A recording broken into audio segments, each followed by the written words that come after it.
intéressé. Je le remercie encore une fois de s'être déplacé et de consacrer la soirée. Je vous souhaite une bonne soirée. Aucun problème. À moins que j'oublie un point, je passe le comité où il y a une question dans la salle. Très bien. Bonne soirée. Merci.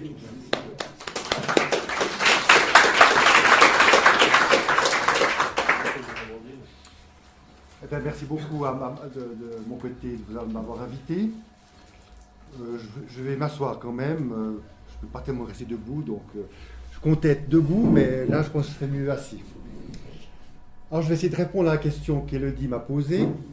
C'était comment prévoir un week-end de vol. C'est bien juste? Voilà, bon, on y va, mais avant ça, il y aura des petites choses à revoir, peut-être moins plaisantes, que j'essaie d'expliquer le plus simplement possible. Alors on y va.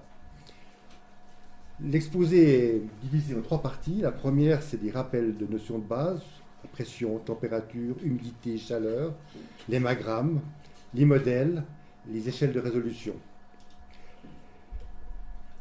La deuxième partie, c'est bon, la première déjà, il y a seulement la moitié que vous avez fait à l'examen du brevet. Et ça, je suis déjà ici assez mécontent de la façon dont la Fédération Suisse de vol libre présente cette théorie, parce qu'il manque, par exemple, comme l'humidité, la chaleur et les modèles, ils n'en parlent pas. Quant à la deuxième partie qui me tient spécialement à cœur et que je trouve extrêmement importante, là, on n'en parle pas du tout. Et là, ça me fâche un peu depuis plusieurs années. Vous verrez pourquoi. Je pense que c'est absolument actuellement indispensable de bien comprendre ce que c'est la couche convective. C'est une façon moderne d'appréhender l'aérologie. Et finalement, le dessert, on va interpréter un modèle, mon nouveau modèle, qui s'appelle SOAR GFS pour le monde entier.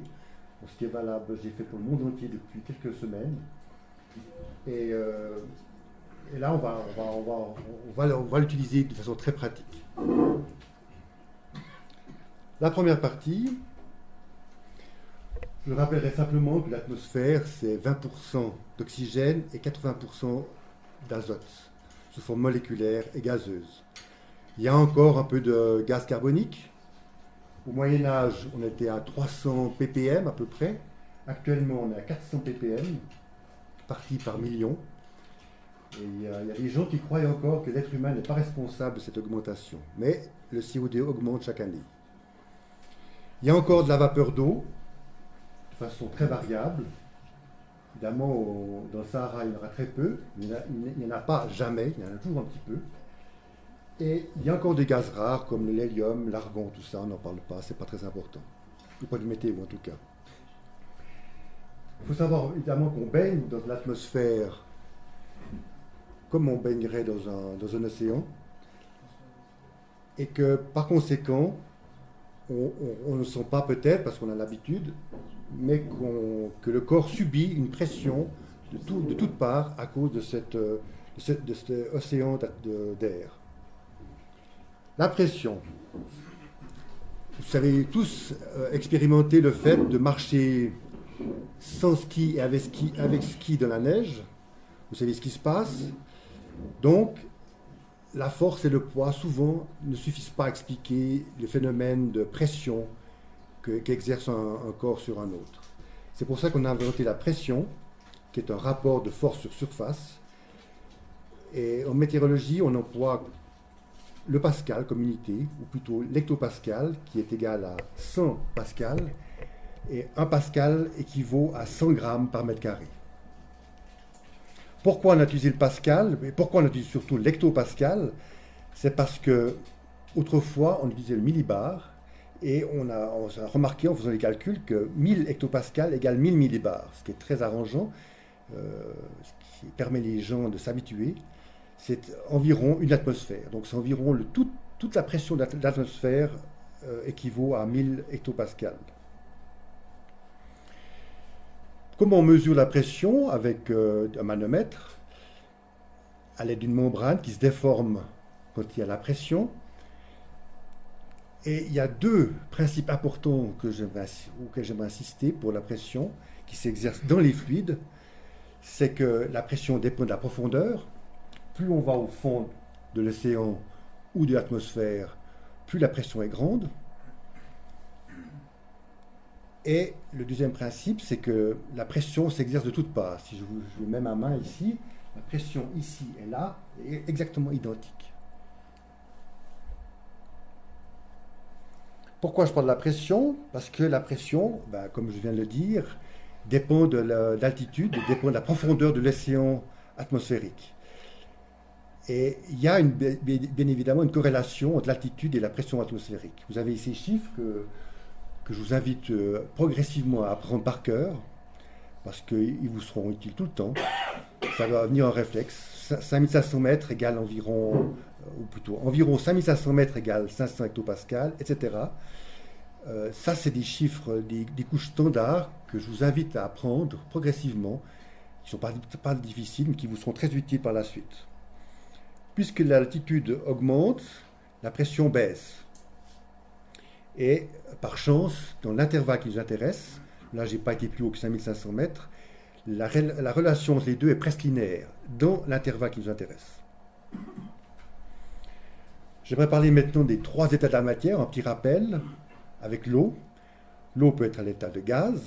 Donc, si on s'imagine un modèle moléculaire, c'est quoi? C'est des parapentes qui vont un peu n'importe où, qui s'entrechoquent, qui sont libres.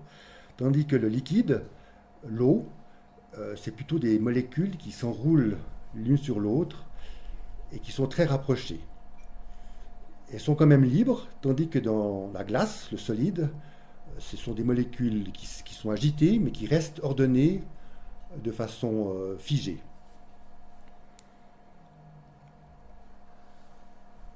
Une chose qu'on confond souvent, c'est la chaleur et la température. Donc la température, c'est quoi? C'est un peu la vitesse moyenne de toutes ces molécules. Plus elles vont vite, plus la température est haute. Tandis que la chaleur, là je suis un peu pas très strict, c'est pas tout à fait exact comme formule, mais c'est plus imagé. La chaleur dépend non seulement de l'agitation, du degré d'agitation des molécules, mais également du volume de la matière. Évidemment, si vous avez la même matière, mais en volume plus grand, la même matière, la même température, eh bien vous aurez une chaleur interne beaucoup plus grande. Donc il y a une relation entre la chaleur, c'est la température plus la masse, ou fois la masse plutôt. C'est une formule qui n'est pas du tout exacte, hein, c'est juste une image pour bien comprendre la différence. La chaleur est une énergie. Il y a encore une petite complication, la chaleur, des fois, ne se ressent pas. On appelle ça la chaleur latente. Par exemple, si vous voyez le verre à gauche avec un glaçon, dans cette salle, par exemple, eh bien, il faudra attendre que le glaçon fonde pour voir un changement de température dans l'eau qui l'entoure. Cette eau va rester à 0 degré tant qu'il y a la fonte. Parce que toute la chaleur va être utilisée pour fondre sans élévation de la température, donc on parle de chaleur latente. Une fois que le glaçon a fondu, qu'est-ce qui va se passer? Alors toute la chaleur pourra être utilisée pour augmenter la température de l'eau à la température ambiante. La chaleur latente et la chaleur sensible sont extrêmement importantes en météo pour bien comprendre les relations entre le thermique, d'une part, et l'équilibre énergétique de l'atmosphère. Reprenons un petit peu les 3 états de la matière. Le passage de l'eau à la vapeur s'appelle évaporation. Et le passage de la vapeur à l'eau s'appelle la condensation. Pour évaporer, il faut fournir de la chaleur, une chaleur latente, mais il faut la fournir. Pour séparer les molécules entre elles, pour qu'elles deviennent libres, il faut leur donner d'énergie. Par contre, et là c'est un peu plus abstrait, lorsqu'il y a condensation, c'est-à-dire qu'un retour de la vapeur à l'eau, cette chaleur qui a été utilisée va être restituée à l'environnement. Si maintenant je prends vous avez une petite courbe de température, pour bien comprendre la différence entre la chaleur latente et sensible, mettons un glaçon de moins 10 degrés, l'énergie qui va être utilisée pour réchauffer ce glaçon glaçon qui va donc passer de moins 10 à 0 degré, ça s'appelle l'énergie de la chaleur sensible. Une fois que 0 degré est atteint, toute l'énergie va être utilisée pour fondre le glaçon, chaleur latente L. Pour transformer maintenant l'eau en vapeur, d'abord il faut chauffer l'eau, donc l'énergie qui va être utilisée, c'est de nouveau une chaleur sensible, qui va permettre d'élever la température de 0 degré à 100 degrés. Et de nouveau, là, tant que l'eau est à 100 degrés, toute la chaleur va être utilisée pour transformer en gaz. C'est de nouveau une chaleur latente, etc., etc. Donc vous voyez bien l'escalier qu'il faut.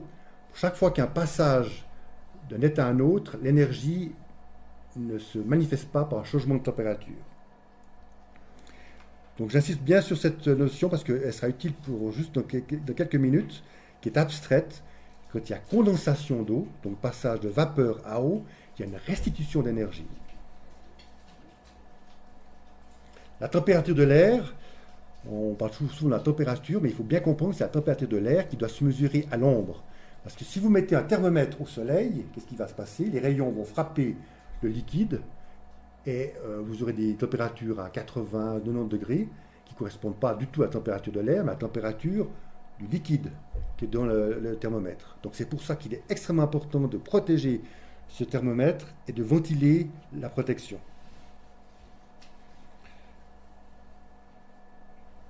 Et encore une fois, ne pas confondre la température avec la chaleur. Le mode de transfert de chaleur dans l'atmosphère, donc on part du soleil. Le soleil envoie son rayonnement, qui est une onde électromagnétique, qui va frapper la Terre. Elle réchauffe un tout petit peu au passage l'atmosphère directement, mais le gros du rayonnement va jusqu'au sol. Cette énergie va être absorbée par le sol et par conduction, l'air qui est juste au-dessus du sol va se réchauffer. Et une fois qu'il a atteint le sol, la légère couche qui est au sol est chaude, qu'est-ce qui va se passer? Là, une bulle va se détacher et c'est la convection. C'est ce que vous aimez, exactement. Là, j'ai pas fait le titit, mais j'aurais pu. Alors, dans le premier transport, c'est une onde électromagnétique, comme les ondes radio, mais il n'y a pas besoin de matière pour transporter cette énergie. Effectivement, depuis le Soleil, le rayonnement traverse l'espace intersidéral qui est libre en principe de matière. Donc, ce moyen de transport d'énergie est extrêmement rapide et n'a pas besoin de matière. Par contre, pour la conduction, c'est un peu l'histoire de la barre de fer que vous mettez sur une flamme. Au bout d'un moment, vous sentez la chaleur parce qu'il y a une transmission par la matière, de molécule à molécule, de la chaleur. Et pour la convection, il y a une transmission par déplacement de matière. Il y a encore en météorologie l'advection, qui est un transfert horizontal de chaleur ou de froid. Il y a une petite feinte, c'est que pas tout le rayonnement électromagnétique va être utilisé pour chauffer le sol, une bonne partie va être réfléchie. Va être perdu dans l'atmosphère, soit par les nuages, soit par le sol lui-même. Évidemment, un sol qui est neigeux va réfléchir quasiment 100% de son énergie, tandis qu'un sol noir, de terre noire, va absorber beaucoup mieux le rayonnement solaire.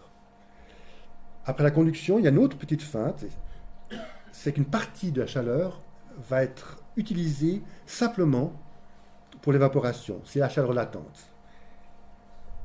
Et seulement une toute petite partie, peut-être 7 à 10%, va être utilisée pour nos thermiques par chaleur sensible.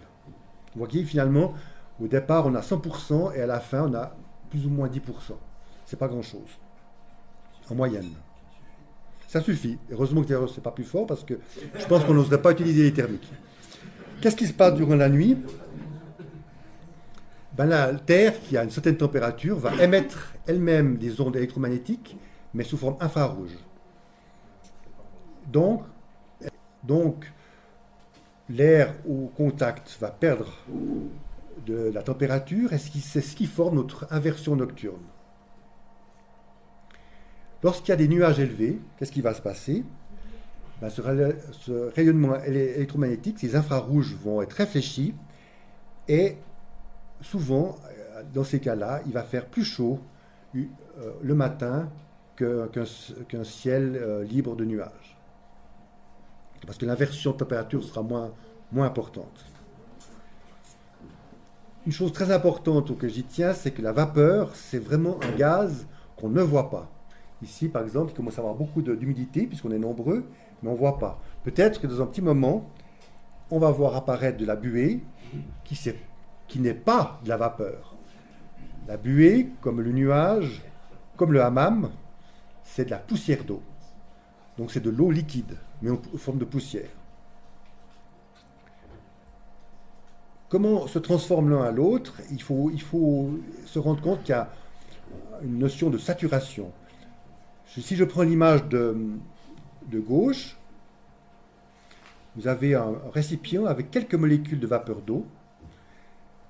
On injecte encore de la vapeur et au bout d'un moment, il y a saturation. C'est-à-dire que tout ce qu'on va injecter de plus en vapeur va se transformer en eau liquide.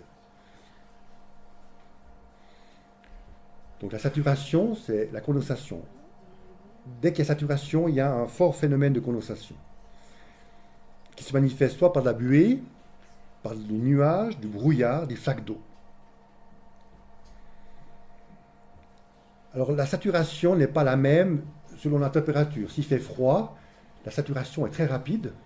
Et s'il fait chaud, il faut beaucoup plus de gaz, beaucoup plus de vapeur d'eau pour qu'on observe la saturation, donc la condensation. Et ça va être utilisé dans les mesures d'humidité. La mesure d'humidité est très compliquée, mais je vais rester extrêmement simple. Je vais en prendre deux seuls, et de façon plutôt qualitative que quantitative, deux qui me semblent très importants, et qu'on utilise dans les modèles en météo, c'est l'humidité relative, qui est facile à comprendre. C'est par rapport à la saturation. Par exemple, si 3 grammes de vapeur d'eau dans une certaine quantité d'air qui peut contenir au maximum 6 grammes à saturation, eh bien, on peut comprendre que l'humidité relative, c'est 3 divisé par 6 égale 50%. Donc l'humidité relative, c'est par rapport à la saturation. Température de point de rosée, c'est la deuxième mesure qu'on utilise beaucoup en météo. C'est la température à laquelle il faut abaisser une masse d'air pour qu'elle condense, qu'elle sature, puisque la saturation dépend de la température. La règle numéro 1, c'est plus le TD. TD, c'est donc l'abréviation de température de point de rosée. Plus le TD est proche de la température de l'air, et plus c'est humide. La règle 2 est importante à vous souvenir. Le point de rosée ne peut jamais être supérieur à la température, puisque quand ils sont confondus, il y a saturation. Donc ça, je vous demande de retenir, il y aura un petit test après. Alors, par exemple, vous avez par exemple un air à 10 degrés et un point de rosée à 10 degrés. L'humidité relative est à 100%, ça c'est facile. Là, vous avez 10 degrés et 9 degrés. On peut dire grosso modo, ce n'est pas tout à fait exact, c'est pour simplifier. Hein. Il y a des formules beaucoup plus précises, mais on ne va pas les utiliser. Mais entre 10 et 9 degrés, température et point de rosée, il y a à peu près 90% d'humidité relative. Pour 10 degrés et 0 degrés, avec donc 10 degrés de différence, c'est environ 50%. Et quand on a 20 degrés et 0 degrés, on a environ 25%. C'est juste un ordre de grandeur. Hein. Et cette différence en température et point de rosée, on appelle ça le spread. On n'a pas pu trouver en français un équivalent. Et même les francophones utilisent cette notion de spread, qui veut dire extension en anglais. Et ça, c'est une expression que vous devez retenir parce qu'on va beaucoup l'utiliser. C'est la différence entre la température et le point de rosée. Par exemple, en haut, les spreads pour 100%, 90%, 50 et 25 sont respectivement de 0, 1, 10 et 20 degrés. Donc, c'est vraiment ça qu'il faut retenir, cette relation entre le spread, qui est la différence entre température et point de rosée, et l'humidité relative. Ces 4 chiffres, ou ces 8 chiffres plutôt, sont tout à fait... C'est un ordre de grandeur, mais qui est important de se souvenir pour je dirais, rapidement évaluer un hémagramme, par exemple. L'hémagramme, justement, on va y venir. Il ne faut pas avoir peur de l'hémagramme. Je sais qu'il y a beaucoup de monde qui se bloque. En fait, c'est vraiment un simple graphique XY. En Y, on a l'altitude et en X, on a la température. C'est vraiment pas plus compliqué que ça. Il ne faut pas avoir quelque chose de plus compliqué que c'est. Par exemple, on peut définir un point grâce à la température X et l'altitude Y. On verra concrètement tout de suite. L'altitude ne se mesure pas en météo pour des raisons physiques que je ne veux pas m'étaler parce que ce serait un peu compliqué. Mais il est préférable de mesurer l'altitude en pression qu'en mètres pour la météo.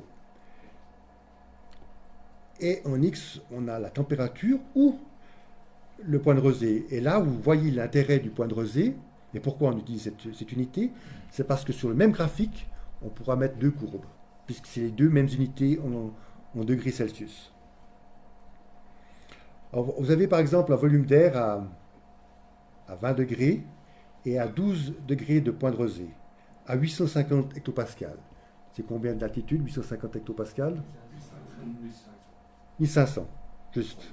Ça, c'est vraiment standard. Et qu'est-ce que ça donne? Eh bien, ça donne simplement ça. Vous savez tous faire un graphique XY, ça je suis convaincu. Donc vous mettez 850, 12 et 20, et vous avez les 2 points reportés sur l'hémagramme. Des fois, il n'est pas facile de placer les points. Alors, vous vous souvenez ce que c'est un papier millimétré? On utilise moins depuis qu'on a un ordinateur, mais vous avez tous fait du papier millimétré. Et qu'est-ce qu'on va faire? On va faire des lignes directrices qu'on appelle des isolignes. On va mettre par exemple l'altitude des isobars, 700, 800, 850, 900, qui sont respectivement 3000, 2000, 1500 et 1000 mètres. Et on va mettre des isothermes, 0 par exemple ici, 0, 10 et 20 degrés, afin de pouvoir placer par exemple une parcelle d'air à 750 hectopascales de 12 degrés et de 7 degrés de point de rosée. Ça donne ces 2 points. Vous voyez que ces isothermes et ces isobars sont très utiles pour pouvoir placer sans règle ces 2 points. Et on peut faire la même chose avec les autres points. Et avec ces points, on les relie et on forme 2 courbes. À droite, en rouge, la courbe de température et à gauche, la courbe des points de rosée. Voilà comment évaluer rapidement un hémagramme au point de vue humidité. Vous voyez ces 2 courbes, vous voyez qu'elles sont très espacées. Ça correspond à un spread d'environ 15 à 20 degrés. Là, on peut dire que l'atmosphère est extrêmement sèche. Si vous rapprochez, là, on commence à être plus humide. Et là, ça commence à être très humide. Et là, ça saturé. Là, c'est la pluie, les orages. Et que pensez-vous de cette courbe? Impossible. Merci. Parce que, pourquoi c'est impossible? Parce qu'elle est à droite de la courbe rouge. Ça veut dire que le point de rosée serait supérieur à la température, à altitude identique, ce qui n'est pas possible. Donc si vous voyez ce genre de courbe, c'est qu'il y a eu un bug dans le programme informatique. Maintenant, les météorologues ont l'habitude, pour pouvoir étendre leur graphique vers le haut, de pencher les isothermes. Il ne faut pas que ça vous... J'ai remarqué que ça panique les gens, ces isothermes penchés, mais c'est simplement qu'on a fait que les lignes de référence étaient obliques. Et ça ne change pas du tout au problème. Gardez toujours le même. Moi, je regarde, maintenant, je garde les rectilignes ou pas, c'est vraiment... De toute façon, vous verrez, ce qui est important, c'est la position des 2 courbes et c'est l'aspect des 2 courbes. Donc après, à la fin, vous oubliez complètement ces isothermes. Ce genre de courbe, ça s'appelle les courbes d'état. C'est une sorte d'instantané d'atmosphère, comme une photo qu'on fait des 2 courbes de température et de point de rosée. À ne pas confondre avec ce qu'on va voir plus tard, les courbes dynamiques de l'atmosphère. justement, on y vient maintenant. On part, vous voyez en bas à droite, d'un volume d'air à 2000 mètres qui a 15 degrés de température et 6 degrés d'humidité. Cette bulle d'air, on va l'élever 2000 mètres. Et ça, dans ce qu'on appelle un processus adiabatique. Ça veut dire que pendant qu'on va élever cette bulle d'air, on va s'assurer qu'il n'y ait aucun échange de chaleur. Que la chaleur ne part pas et ne rentre pas. Et à ce moment-là, il y a des règles très strictes qui s'appliquent. Ah, je me suis trompé de touche. La bulle d'air, bien sûr, va se dilater, puisque la pression diminue, donc elle va se dilater. Mais à 3000 mètres, on va pouvoir mesurer des températures de 5 degrés de température et de 4 degrés d'humidité, point de rosée. Donc, cette bulle, en 1000 mètres, elle va perdre 10 degrés et elle va perdre 2 degrés de point de rosée. Si on vient au point de départ, c'est exactement la même chose, mais l'inverse, c'est-à-dire qu'elle va reprendre 10 degrés et 2 degrés qu'elle a perdu avant. Et ça, quelle que soit l'atmosphère, ça dépend uniquement de la pression. Il ne faut pas confondre ça avec les courbes d'état qui peuvent varier. Ça, c'est un phénomène qui se passe en dehors des courbes d'état. Je vais traduire ça maintenant sur un graphique. Vous voyez que j'ai traduit ce que je viens d'expliquer sous forme de graphique. En rouge, la courbe de température et en bleu, la courbe d'humidité. Comme 1000 mètres, c'est peut-être pas facile à manier, on a ce qu'on a inventé, le gradient de température. Et 10 degrés par 1000 mètres, ça correspond exactement à 1 degré par 100 mètres. Donc c'est le gradient de température adiabatique. Et le gradient de... c'est trouble ? Non, c'est ça. Le gradient d'humidité, c'est moins 0,2 degrés par 100 mètres. Ce sont des chiffres approximatifs, en fait, ils ne sont pas tout à fait exacts. Si vous avez beaucoup de pression et très chaud, c'est un peu plus que 1 degré par 100 mètres. Et si, au contraire, vous allez très haut et très froid, c'est environ 0,8 degrés par 100 mètres. Mais on va prendre des chiffres simplifiés, sinon on ne s'en sort pas.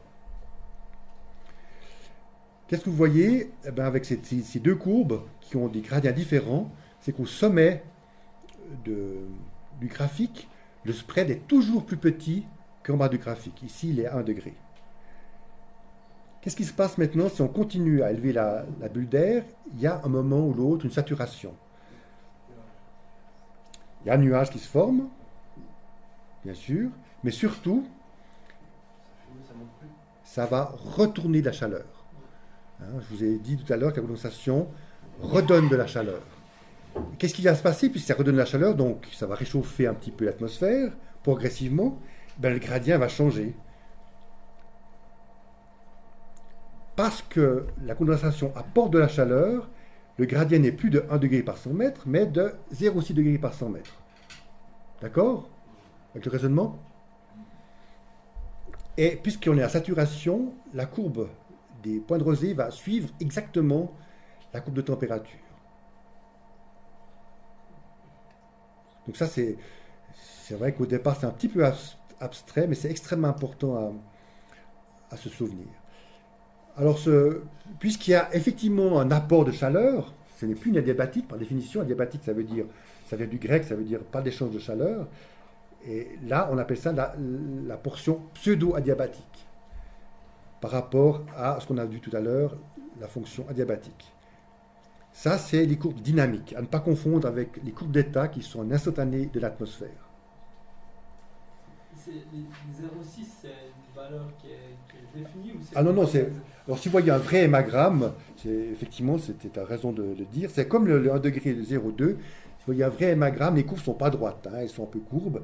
Et vous voyez par exemple, tout en bas à droite du graphique d'un vrai hémagramme précis, c'est plutôt moins 0,4. Et si vous allez tout en haut, à gauche, ça rapproche l'adiabatique, vous avez à peu près moins 0,8. Okay. Donc j'avais lu un truc qui disait que en fait, ça dépendait de l'énergie latente dans la masse d'air. C'est 0,6, ça varie en fait. Voilà, tout à fait. Et la pression. Donc effectivement, c'est une valeur simplifiée qui se passe dans nos domaines de vol. Évidemment, on ne va pas voler à 10 000 mètres. Mais à 10 000 mètres, effectivement, la pseudo-diabatique et la diabatique sont quasiment identiques, ils sont environ moins 0,8. Mais en principe, on ne va pas voler à ces altitudes.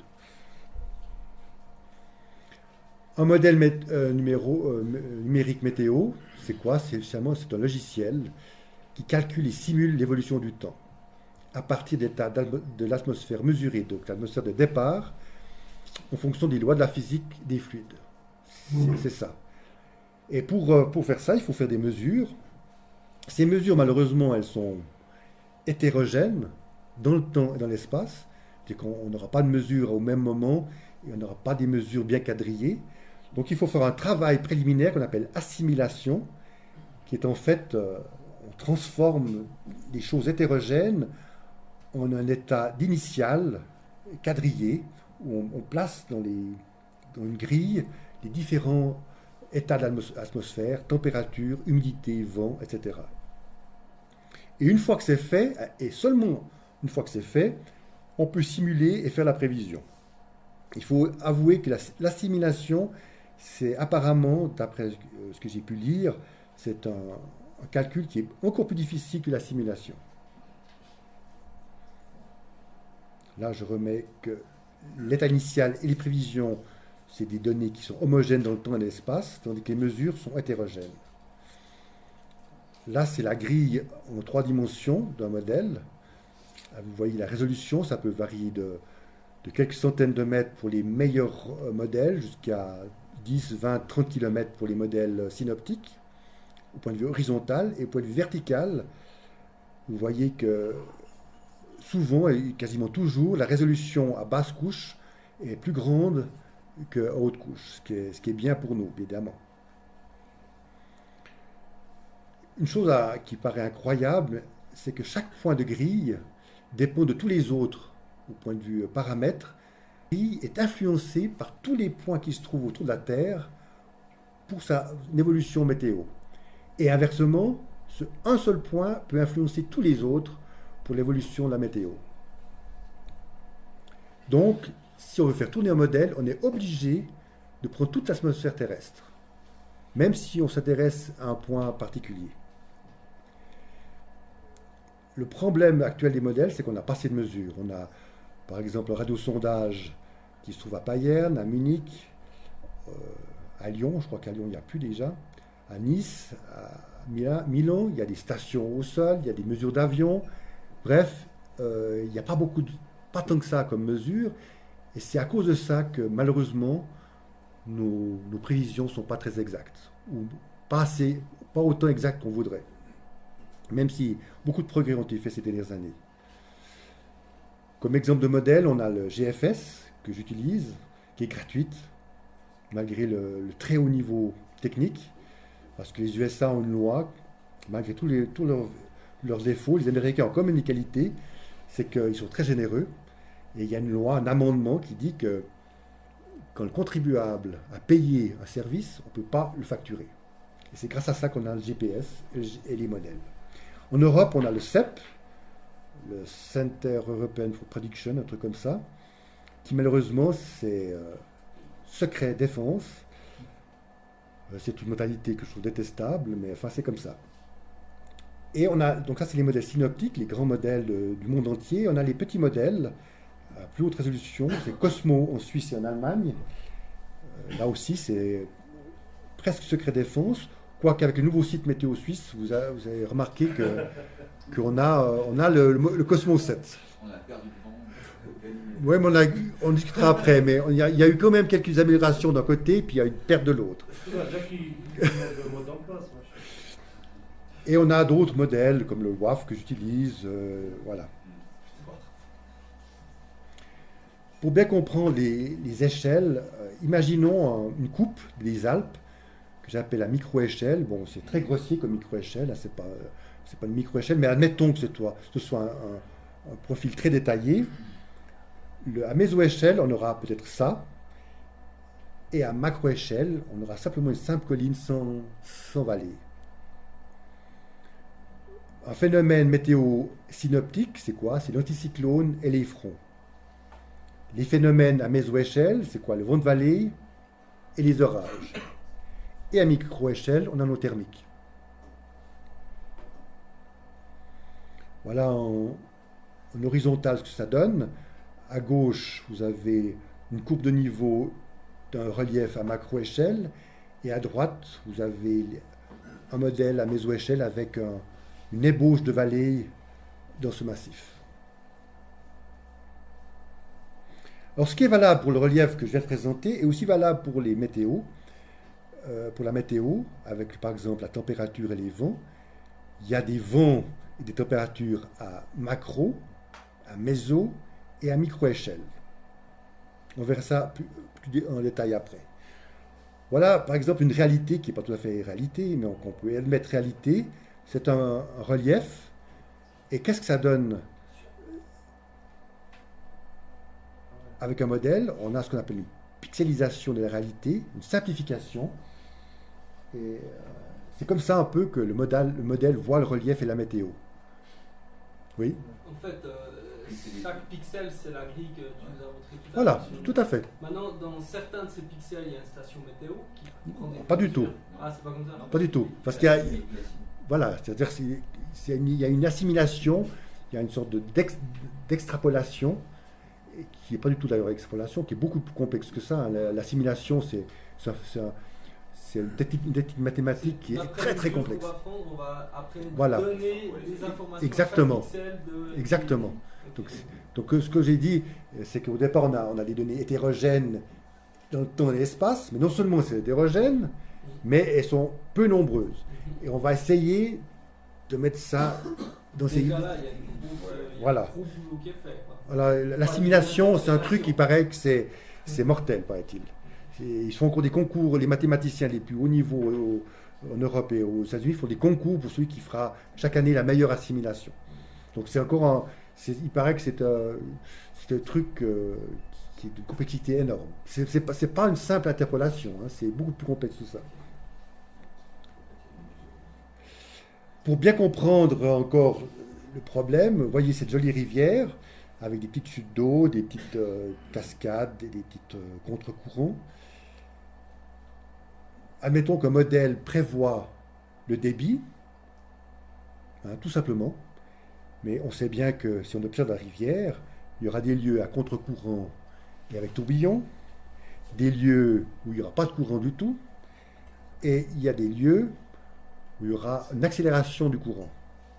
Donc vous voyez que les modèles simplifient, et c'est à nous, pilotes, qui connaissons bien la région, à partir des données simplifiées, de deviner ce qui va se passer au point de vue micro-échelle.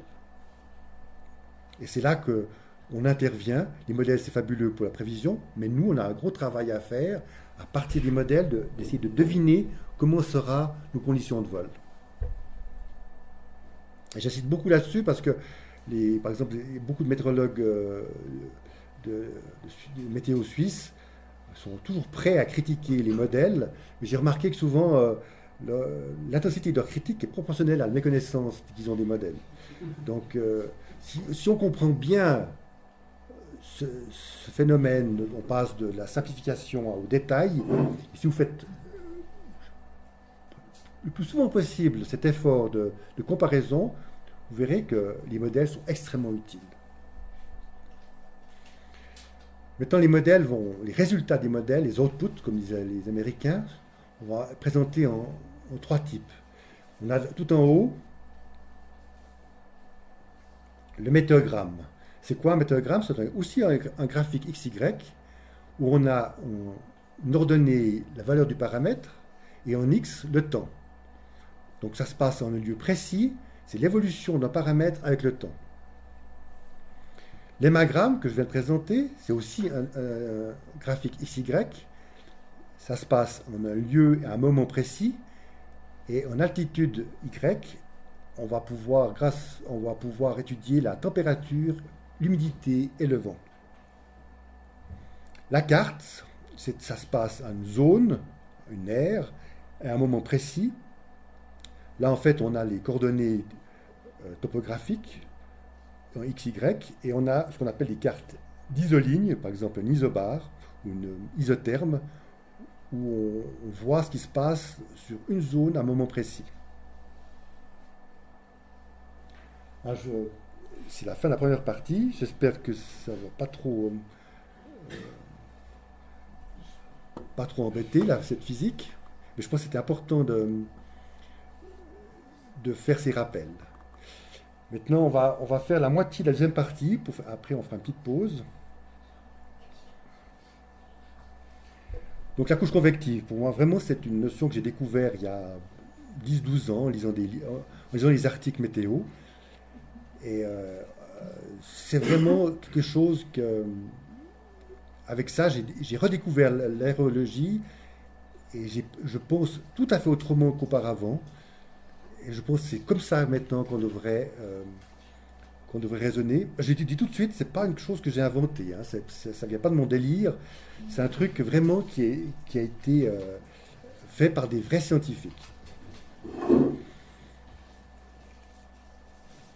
Alors, c'est ce que je viens de dire, donc avec la notion de la couche convective, que je vais abréger CC, c'est que malheureusement elle est ignorée et souvent non enseignée par les pilotes, On peut concevoir de façon moderne et réaliste, et là j'insiste sur le réaliste, l'aérologie. Actuellement, elle est prouvée, elle est bien documentée dans le monde scientifique. Mais il y a un esprit conservateur que je n'arrive pas à expliquer, surtout par les officiels du monde du vol libre, qui rebutent à essayer de ne serait-ce que lire ce qui se passe ou de comprendre cette notion. Qu'est-ce que c'est la couche convective? C'est simplement la couche la plus basse de la troposphère. Elle varie de quelques mètres à quelques kilomètres, et parfois, lorsqu'il y a un orage, elle s'étend jusqu'à la tropopause. Avant d'étudier la couche convective, il faut que je définisse l'aérosol. L'aérosol, c'est des microparticules solides ou liquides en suspension dans l'air. Donc en fait, c'est de la poussière qui souvent des polluants et qui rend l'air un peu brumeux. Il y a 3 outils principaux pour explorer la couche convective. Il y a le radiosondage, il y a les modèles à micro-échelle qui ne sont pas utilisés pour la prévision, mais uniquement pour la recherche. On appelle ça les Large Eddies Simulation.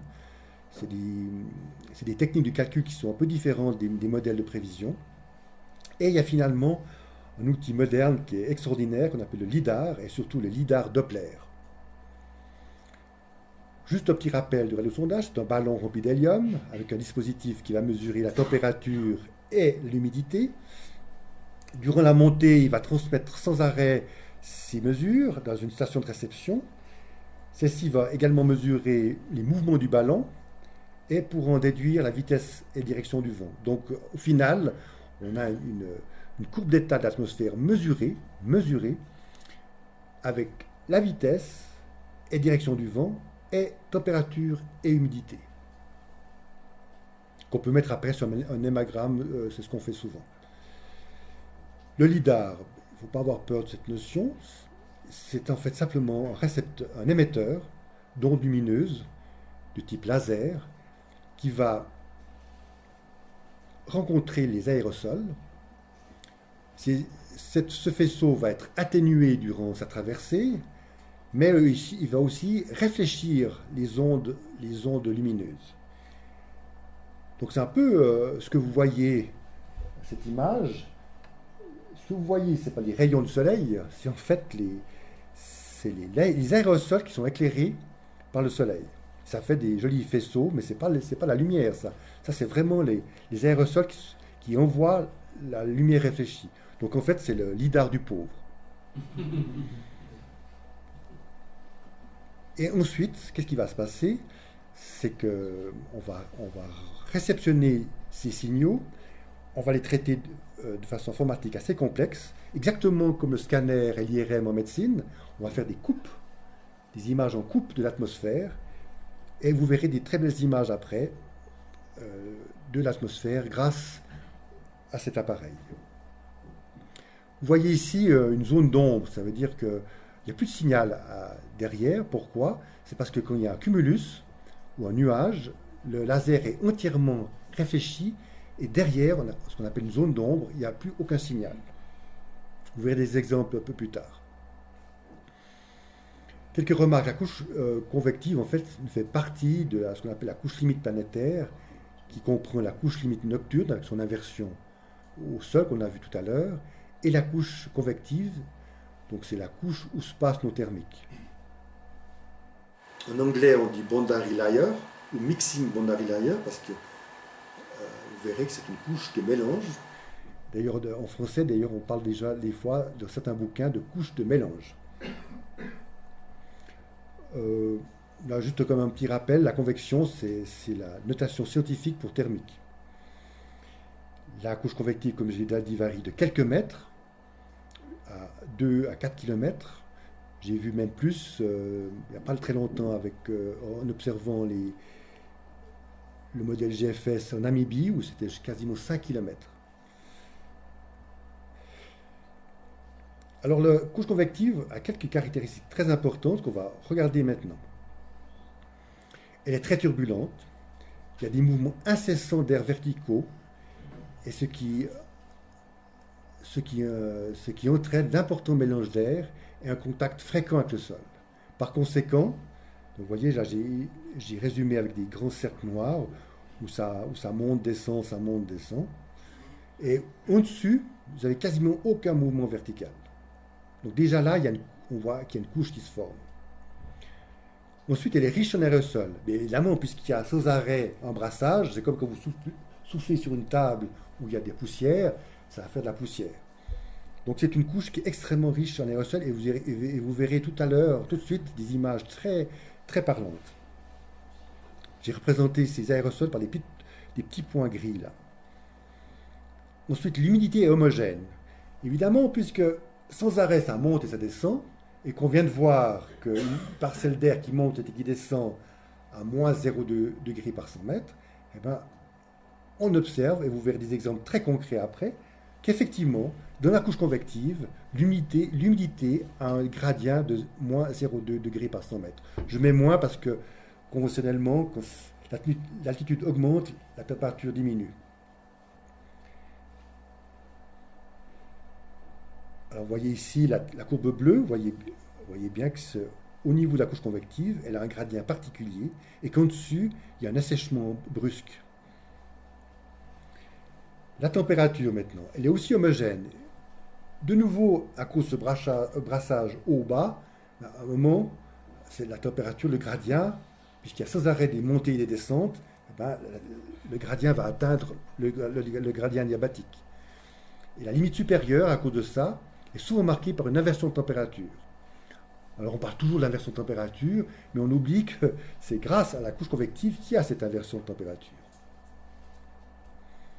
Vous voyez la courbe rouge, il y a l'inversion, et vous voyez qu'il y a un gradient qui est très particulier et qui se répète sans arrêt à toutes les couches convectives que vous voyez sur le globe terrestre. Même s'il est quelques mètres, même s'il est 5 km, on aura toujours ça. Et vous verrez tout à l'heure des exemples. Une chose aussi que j'ai remarqué, que j'ai lu dans les brochures scientifiques, c'est que le vent est homogène. Ça veut dire que, là j'ai représenté un vent du sud-ouest qui ne varie pas, ou qui même diminue avec la hauteur. C'est une caractéristique de la couche convective. C'est que le vent est souvent identique dans toute sa couche. Et juste en dessous, on a des vents beaucoup plus variables, en direction et en force. Et vous voyez qu'au sommet, vous avez un spread très petit, ce qui va provoquer nos beaux cumulus, puisque l'humidité est assez forte à ce niveau-là. Et la surface supérieure, vous voyez qu'elle n'est pas nette, elle est souvent un peu floue et boursouflée, un peu comme une casserole qui bout, et il y a des petites boursouflures sur l'eau, sur la surface d'eau. Là, je répète un petit peu les caractéristiques. En 1, les mouvements verticaux de l'air. En 2, les aérosols. En 3, l'humidité qui a un gradient de moins 0,2. En 4, la température qui a un gradient de moins degrés par 100 mètres, adiabatique. En 5, les vents homogènes. En 6, le petit spread qui crée les nuages. Et en 7, la surface supérieure boursouflée et floue de la couche convective. L'évolution de la couche convective, le matin, là j'ai oublié de traduire en français, excusez-moi, le sunrise, donc c'est l'aube. forcément, la couche convective est petite, en gris clair, et au cours de la journée, avec le réchauffement solaire, elle va s'amplifier. Et entre deux, on a ce qu'on appelle la couche résiduelle en gris foncé.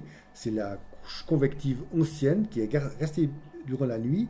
Et en bleu foncé, vous avez la couche stable, la couche limite planétaire nocturne, donc celle où il y a l'inversion de température. Et au-dessus, vous avez la troposphère libre, TL. Si on prend maintenant les profils en A, B et C, donc en A, vous voyez très bien l'inversion de température.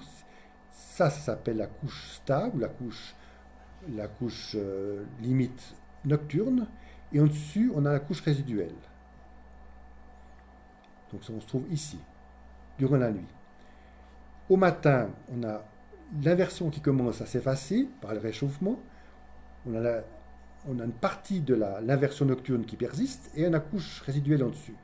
Et on sait, l'inversion nocturne a disparu et on a la couche convective comme on l'a définie avant. Voilà une étude que j'avais faite en 2006. J'ai pris le radiosondage de Barrara. C'est à Madrid, en fait, c'est l'aéroport de Madrid. Donc ça, c'est pas des chiffres que j'ai inventés. C'est vraiment des chiffres réels. C'est le 18 juin 2006 à 14h, CES, donc à 12h Z. CES, donc c'est Central European Summertime. Et qu'est-ce qu'on voit? On voit d'abord un très beau ciel qui nous fait envie, un ciel idéal pour voler.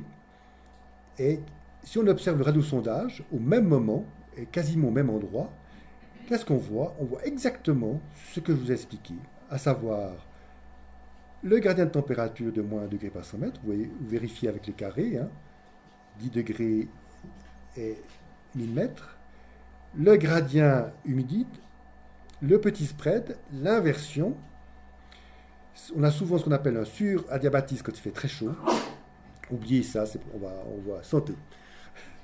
Et au-dessus, vous voyez que c'est beaucoup plus sec, pas tout à fait, mais c'est un peu plus sec. Donc vous voyez bien que ce que j'ai dit correspond à la réalité, puisque ça c'est une mesure. Et ça correspond à ce ciel-là. Ça, c'est des photos que j'ai prises au sommet quand je volais dans les Alpes. Vous voyez ici, on voit très bien la couche brumeuse. Là, je suis au top, donc au sommet de la couche convective. Et on voit très très bien la brume. Et on voit très bien qu'il y a quelque chose en dessus où il n'y a quasiment pas de poussière. Et puis en bas, il y a quelque chose de brumeux. Là, c'est en automne. Ça, c'est une promenade. C'est sur le plateau depuis les Préalpes. Et là aussi, on devine la brume de la couche convective qui est beaucoup plus petite à ce moment-là. Ici, vous avez d'autres exemples qui sont assez typiques. Là, c'était durant un vol à Jaman. J'étais aussi au sommet du thermique. Et là, c'est clair et net qu'il y a quelque chose qui se passe. On voit une couche brumeuse qui est la couche convective et en-dessus, l'atmosphère libre. Et les cumulus qui se trouvent au sommet de cette couche. Voilà une image lidar. Ben, c'est presque ce que je vais vous expliquer, l'évolution pendant la journée. Donc vous avez en ordonnée latitude et en abscisse le temps. Donc c'est pendant toute la journée, depuis 6 heures du matin à 20 heures locales, ça se passe au-dessus de Paris. Et qu'est-ce qu'on voit? Donc il y a une échelle de couleurs, donc ce Doppler a été réglé pour que les couleurs correspondent à une concentration d'aérosols qui soit bien visible. Donc on voit que la couche convective est remplie d'aérosols. Et juste en dessus, c'est beau, il n'y en a quasiment pas. C'est l'atmosphère libre. Il y a quelques petites aérosols qui sont des fuites, certainement. Mais là, on voit clairement la différence. Et qu'est-ce qu'on voit ici, durant le matin? C'est la couche résiduelle avec encore quelques aérosols. D'accord? Donc vous avez bien vu ça, pour moi c'est assez clair. Là, vous avez Doppler lidar. Donc un Doppler lidar, c'est en fait le lidar qui est réglé pour que en fait, il mesure le vent. Donc on mesure le déplacement des aérosols. Et là, il est placé de telle façon qu'on voit le mouvement vertical. Et qu'est-ce qu'on voit? Là, on a à nouveau en ordonnée latitude, le temps en abscisse, l'échelle qui est directement en vitesse, en mètres par seconde. En rouge et jaune, c'est plutôt des vitesses ascendantes, et en bleu et vert, c'est des vitesses descendantes. Et qu'est-ce qu'on voit? On voit la couche convective qui évolue du matin au soir, donc qui s'amplifie. On la voit boursoufler comme ça. Le matin, elle est plutôt étroite, et l'après-midi est beaucoup plus épaisse. Et qu'est-ce qu'on voit ici? On voit des choses qui sont absentes en dessus, c'est les mouvements verticaux. Et là, on voit l'activité, clairement, on voit l'activité des ascendances et des ascendances. En jaune et en vert. Et là, au-dessus, dans la troposphère libre, quasiment aucun signal. Donc là, celui qui ne voit pas une couche ici, il est de mauvaise foi, je trouve. Une autre image là, qui est assez jolie, que j'ai trouvée récemment. Qu'est-ce qu'on voit ici? On voit des ombres. Pourquoi il y a des ombres? Comme je vous ai expliqué avant. Disons simplement cumulus. Hein? D'accord? Parce que derrière, on ne voit pas de signal. Mais donc, par définition, il ne peut pas connaître la hauteur du nuage. Oui, il connaît parce que l'arrêt du signal, on peut connaître, c'est après qu'on ne connaît pas. C'est l'extension verticale qu'on ne peut pas connaître. La base, on peut connaître. Ah ouais, la base, je la connais, Mais l'extension verticale, on ne peut pas connaître. Tout à fait juste. Tout à fait. Ça, j'ai fait pour faire joli, effectivement. Je ne sais pas à quelle hauteur ça dépend de l'humidité. Hein. On verra après comment on peut deviner à quelle hauteur vont les nuages. Et qu'est-ce qu'on voit en dessous? Des très très jolies images de beaux thermiques. Donc, et on voit qu'il est hétérogène. Ben, c'est ce qu'on observe quand on vole. Hein. Ce n'est pas tout à la même vitesse. Donc là, c'est une très jolie image. Donc ça, c'est un Doppler lidar. Là, vous avez un thermique qui n'arrive pas au sommet. Ce qui correspond à ce qu'on observe également aussi en vol. Hein. On a souvent observé, on arrive dans un thermique, ça va bien, puis d'un coup, plus rien. Eh ben, il y a des thermiques qui n'arrivent pas jusqu'au bout.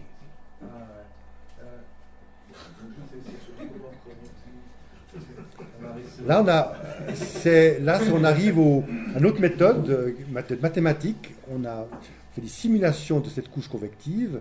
Et là, j'ai réglé les couleurs pour qu'en vert, le gradient corresponde à moins de 1 degré par 100 mètres. Et en bleu, on a un gradient de 1 degré par 100 mètres. Et là, de nouveau, on voit très bien une couche particulière, hein, et qui est boursouflée au sommet, qui a des petites taches blanchâtres qui correspondent à une température positive, surtout en bas de la couche. Hein, les thermiques sont en température positive par rapport à l'environnement, ce qui est normal, parce qu'on attend ça. Et en haut, on a des vecteurs vitesse qui correspondent à l'ascendance. Voilà une autre image 3D d'une modélisation de thermique, en rouge qui monte, en bleu qui descend. Là, on voit bien que c'est une couche. La structure des thermiques elle-même, et là, c'est là où c'est important à comprendre, parce que dans la plupart des documents qu'on a classiquement, on invente des différences de température de 2-3 degrés entre le thermique et l'atmosphère. Et ben, des mesures précises faites par des gens sérieux montrent qu'en fait, eh ben, il n'y a pas tellement de différence de température que ça. On observe une différence de température surtout en bas, mais plus haut, on n'a quasiment aucune différence. Et bien ça, j'ai fait des calculs de flottabilité. Ben, malgré ça, on arrive avec le volume du thermique, qui est plusieurs milliers de mètres cubes, on arrive à 10, 20, 30 tonnes de poussée. En plus, on observe que l'humidité au départ, il n'y a pas beaucoup de différence, mais quand on va plus haut, la différence s'accroît. Et ce qu'il faut, ce qui paraît peut-être un peu incroyable, mais c'est que l'air humide, donc je parle bien de vapeur d'eau, hein, je vais bien insister sur ce que c'est de la vapeur d'eau, ben, l'air humide est plus léger que l'air sec. Donc, puisque l'humidité augmente avec l'altitude dans le thermique par rapport à l'air ambiant, eh bien, la flottabilité en haut du thermique est plutôt due à la différence d'humidité, et la flottabilité en bas est plutôt due à la différence de température. La vitesse ascendante est plus faible en bas, donc ça veut dire que le thermique qui a un gros volume, a une grosse inertie. C'est malgré qu'au départ on a beaucoup de température, le thermique doit partir, et c'est lorsque la température diminue que la vitesse est maximum. C'est comme un gros paquebot qui met à plein gaz au départ, et bien pour qu'il parte en mouvement, il faut attendre un certain temps. Donc c'est à cause de son inertie qu'on a une discordance entre la vitesse ascendante et les différentes températures.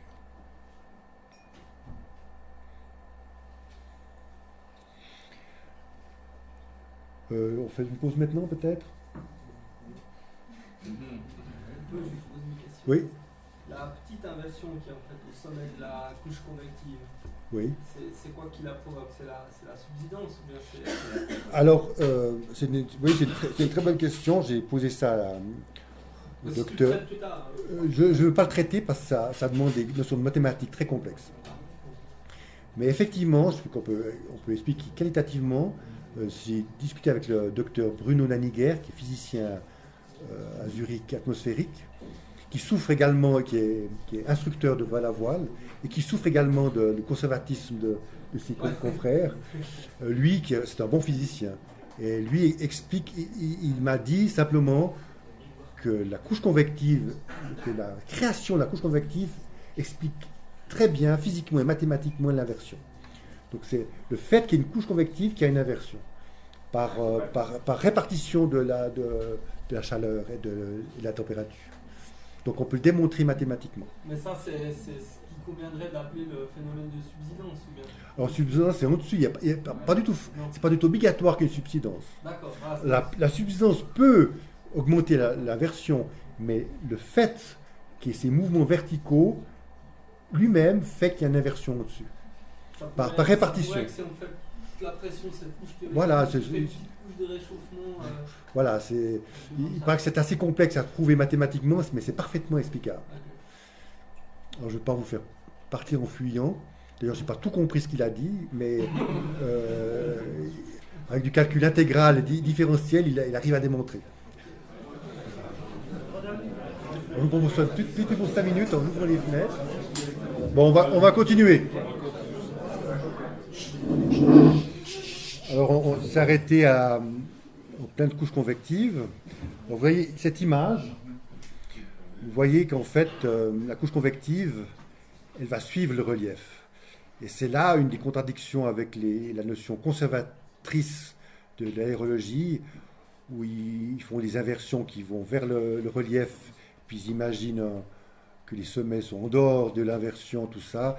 Eh bien, si on regarde les études qui ont été faites, on voit que ce n'est pas du tout ça, et qu'en fait, la couche convective que vous voyez là en gris, elle suit relief, mais pas de façon tout à fait régulière. Il y a quand même des petites choses à observer. Vous voyez par exemple que sur le plateau, par exemple, donc sur le plateau, vous avez une couche convective de cette épaisseur. Eh bien, au sein d'un massif, elle sera beaucoup plus épaisse. Donc, a priori, meilleure pour nous, pour le vol, puisque plus la couche convective est haute, plus le plafond est haut, et plus on peut mieux on peut utiliser les thermiques. Par contre, sur le lac de Neuchâtel ou sur le lac Léman, la couche convective sera que quelques mètres, parce que l'échauffement sur l'eau n'est pas très efficace. Et il y a un petit truc que j'ai observé sur les plusieurs mois, les plusieurs années où j'ai étudié mon modèle, c'est qu'aux périphéries des massifs, pour vous c'est peut-être Montborget, pour moi c'est les Pléiades, il y a souvent un amincissement de la couche convective, ce qui est très embêtant, et qui fait que vous pouvez très bien décoller dans une couche convective assez petite, et vous tournez la tête, derrière vous, vous voyez des supercumulus derrière, je pense que ça vous est déjà arrivé. C'est assez frustrant, mais on peut expliquer ça comme ça dans les modèles. Et j'explique ça par le fait que certainement les ascendances derrière sont tellement efficaces qu'elles font un mouvement de subsidence, pour répondre à ta question, et qui abaissent la couche convective à ce niveau. On reprend l'exemple de Vauborges, c'est pas plutôt ce grand lac d'air chaud sur le plateau. Alors ça contribue effectivement, tout à fait, mais en regardant bien les modèles, on voit qu'en fait la couche convective s'élève assez vite quand même. Mais je suis d'accord avec toi, je pense que ce grand lac, que ce soit lac Léman ou lac Neuchâtel, influence assez négativement les premiers contreforts du massif. Ça c'est évident, tout à fait. Il y a des exceptions toutefois. Des fois, c'est bon devant. Pourquoi ? C'est soit il y a beaucoup de neige, hein, il n'y a pas de thermique, hein, soit il y a beaucoup de nuages. Et j'ai souvent observé, par exemple aux Pléiades, quand c'est bon, c'est que soit il y a beaucoup de nuages, soit il y a de la neige. Et là, je peux vous dire que c'est excellent. Mais quand c'est bien chaud, et puis il y a des beaux cumulus derrière, les Pléiades, vous ne faites pas 200 mètres en dessus.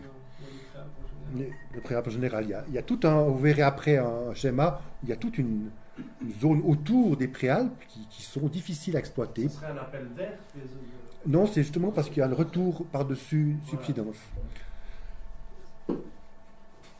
Si on observe les courbes d'état de ces différents niveaux, il y a des choses intéressantes à observer. D'abord, il y a la différence d'épaisseur de la couche convective. Donc en trétillé, c'est le profil sur le relief, et en continu, c'est le profil sur le plateau. Et vous avez à ce niveau-là un refroidissement par rapport à la température entre le massif et le plateau. Et ça, j'ai souvent observé en regardant les modèles. C'est extrêmement clair et net. Ça, vous le trouvez de très peu d'ouvrages de météo parapente ou vol à voile. Par contre, dans les grandes revues scientifiques de météo, ils en parlent. Et plus bas, vous avez par contre un réchauffement de l'air du massif par rapport à l'air de la plaine. Et ça fait qu'il y a certainement plus de cumulus et que les thermiques sont plus hauts dans le massif que sur le plateau. C'est plus encaissé. Voilà, il y a alors une explication, juste, je ne voulais pas revenir pour pas trop l'allonger, mais puisque tu le dis, effectivement, une des explications, c'est pas la seule, mais une explication pour laquelle le réchauffement dans les massifs sont plus efficaces, c'est parce que l'air au fermé dans les vallées est plus petit, donc c'est plus vite chauffé. Plus vite et puis ça dégage plus vite. Voilà, c'est comme si vous prenez une casserole, vous la remplissez de moitié d'eau et puis l'autre complètement, puis vous mettez la même plaque, et bien la casserole où il y a un peu d'eau va plus vite chauffer. Pour en revenir à Montbourget par exemple, ça donne toujours en premier sur les vallées derrière. Que, voilà. Ben, je vais expliquer ça tout de suite. Voilà, et puis ça s'étend aussi en premier devant exact. Que derrière. Tout à fait, tout à fait. Avant de passer à ça, voilà un petit peu l'aspect de la couche convective en Valais, par exemple. Vous avez au centre de la vallée une subsidence venant des ascendances latérales. Dans la couche convective du fond de la vallée lui-même, il y a une forte vallée qui détruit les thermiques. L'air descend au milieu de la vallée, mais est calme.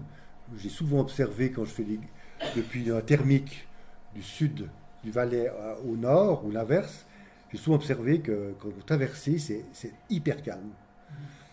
Et vous voyez le Vario, à la place d'être à moins 1,1, il est à moins 1,4. Donc effectivement, c'est de l'air calme qui descend. Et aux abords et en bas des vallées, vous avez une couche convective qui est très fine. Et ça explique pour la raison qu'une fois vous êtes en bas, vous avez beaucoup de peine à reprendre. C'est pour ça qu'il y a une couche. Voilà. Dans le vol, on a une couche qu'on doit regarder, pas descendre. Celle-là, voilà. Une couche, voilà. On doit rester vraiment sur les crêtes. Hein. Mais le fond de la vallée, il est quand même constitué finalement de l'air qui vient du lac. Voilà, c'est tout à fait. Et c'est juste la diapo suivante. C'est juste la diapo suivante. Voilà. Alors voilà ce que j'ai observé par des mesures et par mes modèles. Donc, au trétillé, c'est l'air qu'il y a dans le Valais, et en rouge, c'est l'air qu'il y a sur le plateau. Qu'est-ce que vous voyez ? Vous voyez qu'il y a, à cause de ce effet volume, vous avez un fort réchauffement de la vallée, mais pas en bas. Pourquoi ? Parce qu'il y a ce qu'on appelle l'advection du lac, donc il y a de l'air frais qui arrive par le bas, et qui refroidit l'air qui devrait être plus chaud. Et ça fait une monstre inversion au milieu de la vallée. Il y a une expérience intéressante qui a été faite en juillet 1997 avec un avion qui porte un lidar sous lui, vertical. Donc il a fait cette coupe ici d'Interlaken jusqu'à Abin, dans le Haut-Valais, de Grindelwald à Abin. Et voilà l'image que j'ai pu obtenir en leur priant bien de m'envoyer. Ils ne m'ont pas envoyé la meilleure image. Mais là, qu'est-ce qu'on voit? On voit les aérosols, on voit les cumulus avec les zones d'ombre à l'arrière. Le faisceau de Scala va de haut en bas. On voit très bien les zones d'ombre à cause des cumulus. Et on devine la couche convective. Et malgré ça, dans les vallées, il y a quand même des aérosols en dehors de la couche convective. Maintenant, en hiver, qu'est-ce qui se passe? La couche convective, puisque le sol est gelé en altitude, et bien la couche convective sera très fine sur les montagnes. Et dans la plaine, elle ne sera pas très épaisse non plus, mais surtout sera très humide, ce qui va provoquer des stratus. Alors qu'à Verbier, par exemple, dans certaines zones, on aura une petite couche convective très localisée, malheureusement qui n'est pas visible sur les modèles, mais qu'avec un peu d'expérience, vous avez tous pu utiliser, enfin j'espère, une ou deux fois à Verbier. Alors dans les zones d'ombre, on a les vents descendants, et juste à ce niveau-là, on a une petite couche convective qui est utilisable sur les pentes ensoleillées. Qu'est-ce qui se passe maintenant? Pourquoi, une question souvent qui revient, c'est pourquoi les thermiques sont si précoces le matin sur les pentes? On peut expliquer par le fait que cette pente-là, par exemple, elle va perdre de la chaleur par infrarouge et il va se créer donc un refroidissement de l'air. Mais cet air, puisqu'il est en pente, ne va pas rester sur la pente, elle va glisser en bas et va s'accumuler au bas de la plaine, ce qui va créer une forte inversion à ce niveau-là. Donc on aura une petite inversion sur la pente et une grosse inversion au sol. Qu'est-ce qui va se passer maintenant quand le soleil va se lever? Eh bien, puisque l'inversion est petite sur la pente, la couche convective va se former immédiatement et très fortement sur la pente est.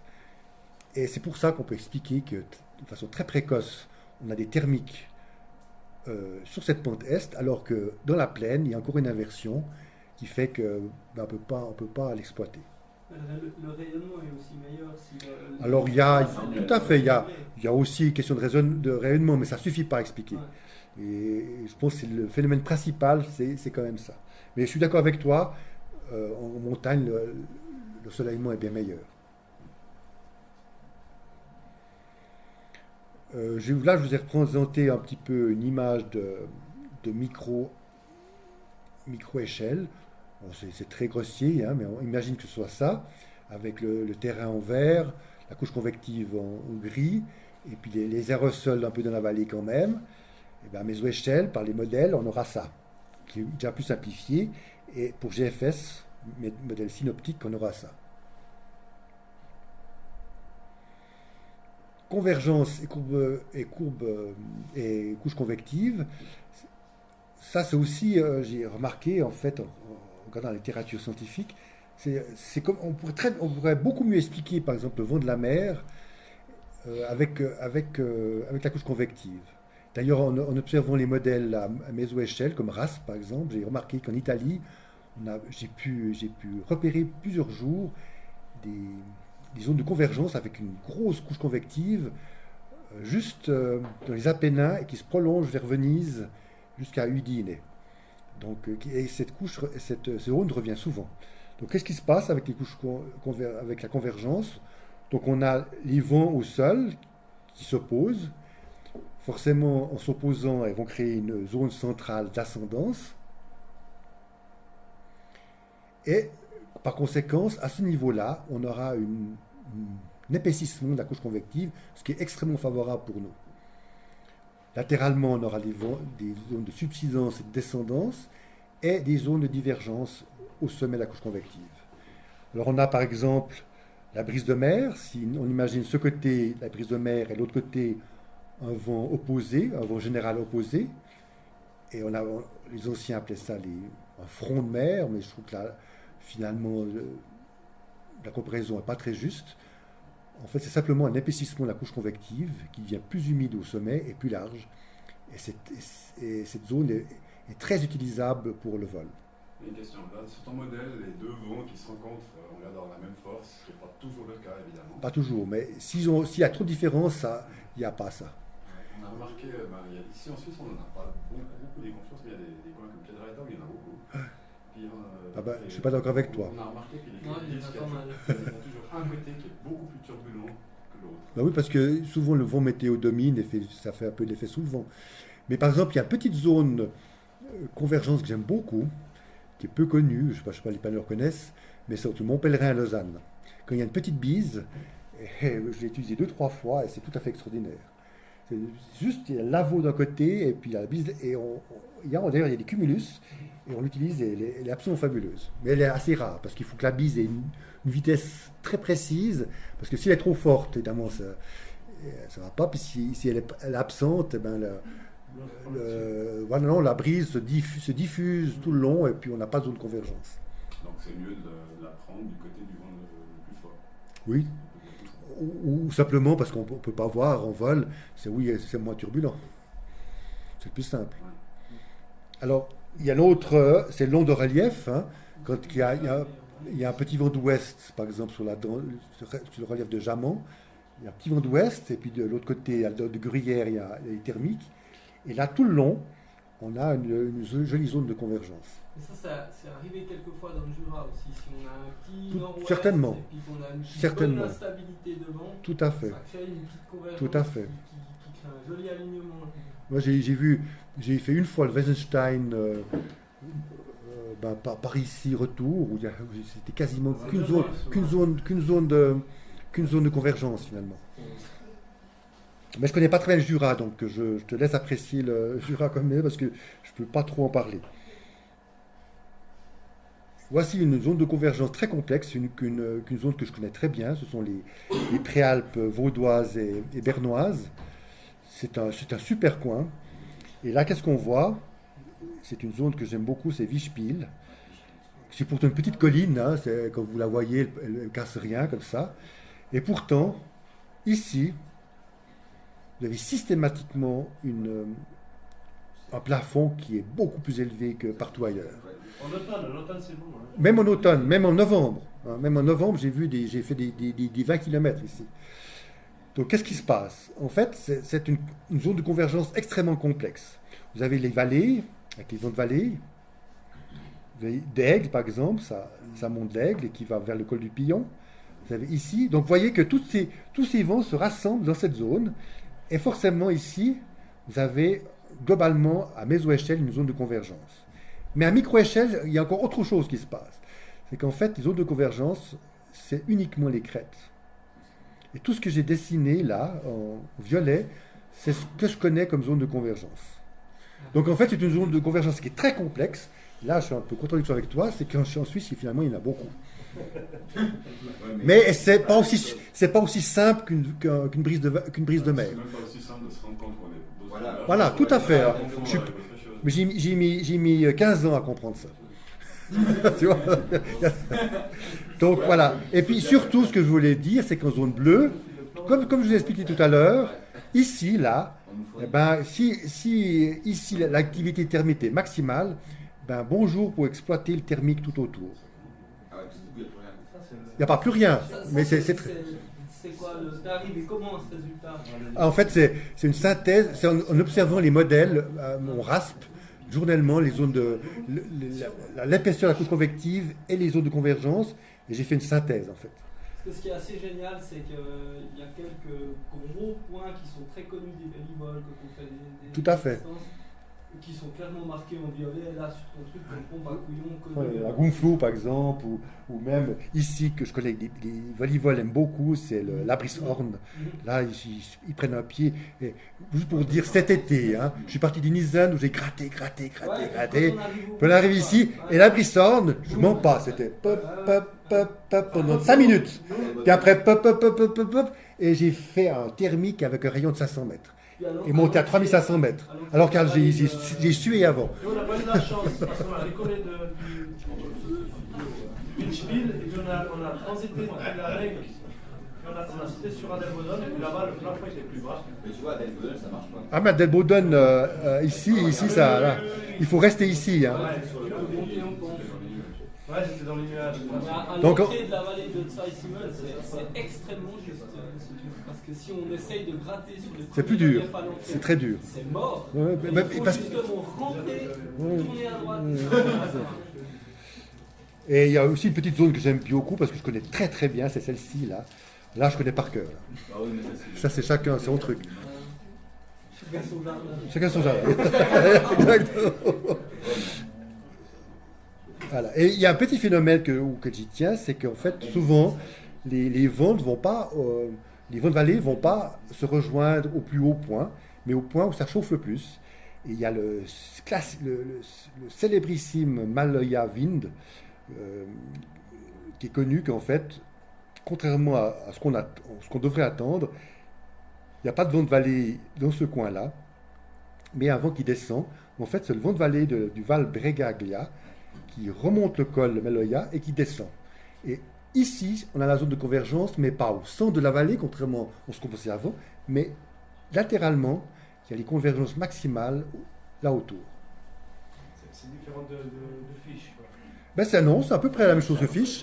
C'est-à-dire qu'à la place de Val Bregaglia, on a le Val de Meiringen, et c'est le Grimsel, et ça plonge. Et quand il fait beau, vous allez atterrir à C'est les deux vents Hurricane, qui se rencontrent. voilà, mais latéralement. Voilà, c'est les deux vents qui se rencontrent, et puis là, il y a Voilà. un conflit. Et c'est pour ça que c'est si bon à Fiche. Ouais. Parce qu'on est en pleine zone de convergence. Ouais. Et vous allez atterrir à Hurricane, normalement dans les vents normaux, c'est un vent qui descend.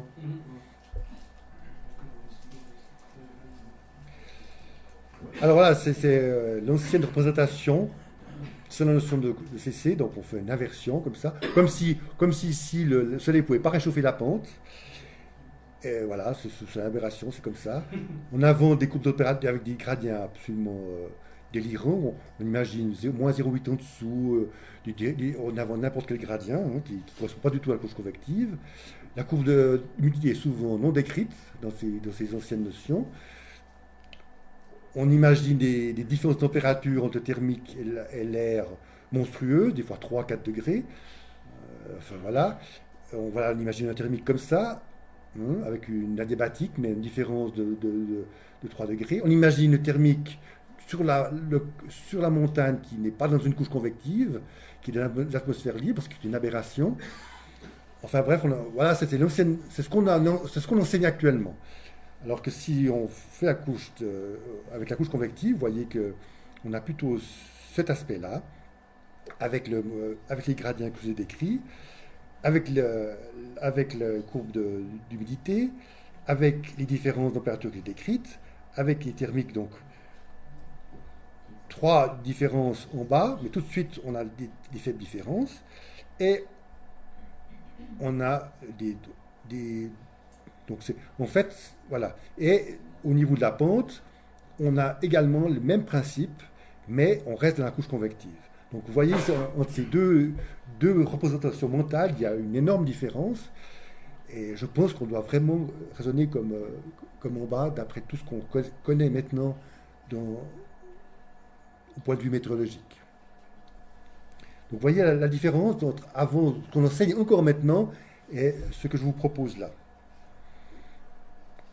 On va passer au dessert.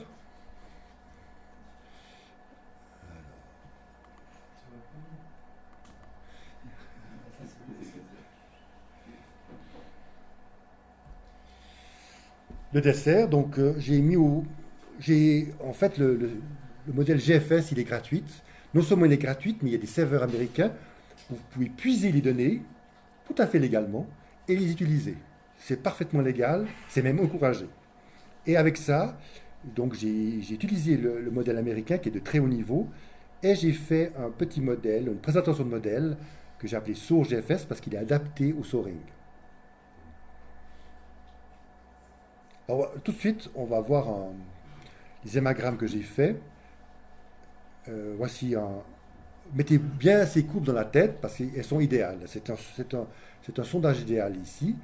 Qu'est-ce que vous voyez? Vous voyez que l'air est très sec, avec un gros spread au-dessus de la couche convective qui est grise. La couche convective elle-même est assez épaisse, elle est environ 1500 mètres. Donc ça, on est à macro-échelle, à synoptique, c'est vraiment lissé. Donc à 1500 mètres d'épaisseur, c'est vraiment très bon pour nous. On a le petit spread au sommet de la couche convective, qui va créer des jolis nuages, des jolis cumulus.